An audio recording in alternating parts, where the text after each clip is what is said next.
ज्ञान विरोधी बातों को अर्थात प्राकृतिक नियमों के विरुद्ध बातों को अर्थात ईश्वर के नियमों या संविधान विरोधी बातों पर चलने का आह्वान करना ईश्वर से विद्रोह अथवा उसकी सत्ता को पलटने का प्रयास ही तो है।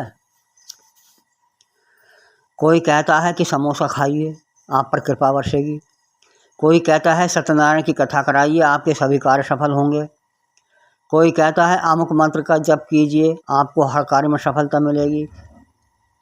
कोई कहता है कि अमुक देवता के नाम पर अमुक तिथि अथवा अमुक दिन में उपवास कीजिए, मनोरथ सिद्ध होंगे। प्रत्येक गुरु अपना एक अलग मंत्र देता है और कहता है कि इस मंत्र के जपने से सभी कष्ट दूर होंगे। ऐसे अनेक उपाय समाज के कथित पूजनीय लोगों द्वारा बताए जाते हैं जिनसे ईश्वर के नियमों के विरुद्ध परिणाम हों। और तो और एक तो ये कहते हैं, कोई उपाय बताते हैं कि 11 साल तक आप इस कार्य को कीजिए, बेलपत्र से संबंधित कार्य बताते हैं। उसके बाद जो भी आप अपने मुख से निकालेंगे वो बात सत्य होकर रहेगी, जिस कार्य के लिए आप कहेंगे वह कार्य होकर रहेगा।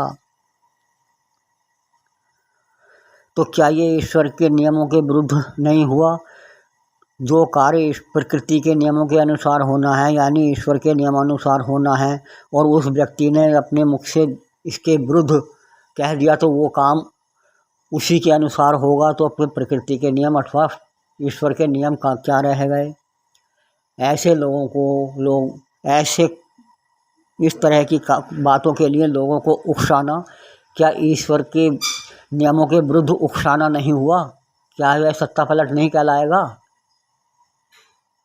जबकि ईश्वर के नियमों को अर्थात प्रकृति के नियमों को अर्थात विज्ञान के नियमों को काटा नहीं जा सकता। किसी मंत्र द्वारा भी किसी कार्य की सिद्धि नहीं हो सकती। केवल विज्ञान पर आधारित प्रयास से ही संभव है। यदि देश की सीमा पर शत्रु देश की सेना हथियारों से लैस खड़ी है तो किसी मंत्र के द्वारा उसे हटाया या हराया नहीं जा सकता। उसे रोकने के लिए तो हमारी सेना को ही हथियार लेकर जाना होगा। जो तांत्रिक जमीन में गढ़े धन को बताने का दावा करते हैं वे सब्जी को चखे बिना अथवा वैज्ञानिक परीक्षण के बिना मंत्र द्वारा यह भी नहीं बता सकते कि सब्जी में नमक है या नहीं, अथवा इसमें कोई कंकड़ भी है। जो रोग केवल औषधि से दूर हो सकता है उसे मंत्रों अथवा किसी धार्मिक अनुष्ठान द्वारा दूर नहीं किया जा सकता। हाँ, कुछ मानसिक रोग ऐसे होते हैं जिन्हें मंत्रों द्वारा ठीक होने का दावा किया जा सकता है, किंतु इसका कारण यह है कि उन रोगों का रोगी मानसिक रूप से या मानसिक स्थिति के कारण बीमार होता है और मंत्र द्वारा उस पर मनोवैज्ञानिक किंतु भ्रामक प्रभाव पड़ता है। ऐसी स्थिति में यदि उसे किसी भी निरर्थक शब्द अथवा शब्दों को मंत्र बताकर उनका जप करने को कहा जाए जिसका अर्थ भी उस रोगी को पता ना हो, तब भी उस मरीज पर सकारात्मक प्रभाव पड़ सकता है। इसलिए इसे मंत्र का आध्यात्मिक प्रभाव नहीं माना जा सकता। वर्तमान में इन कथित धार्मिक किंतु वास्तव में धर्म विरोधी अर्थात ईश्वर के नियमों के विरुद्ध कार्य के सफलता की प्राप्ति का दावा करने वाले लोग क्या ईश्वर विरोधी सिद्ध नहीं होते? क्या यह ईश्वर से विद्रोह नहीं है? शिष्यों द्वारा ईश्वर की तरह अपनी पूजा करवाना क्या ईश्वर विरुद्ध कार्य नहीं है?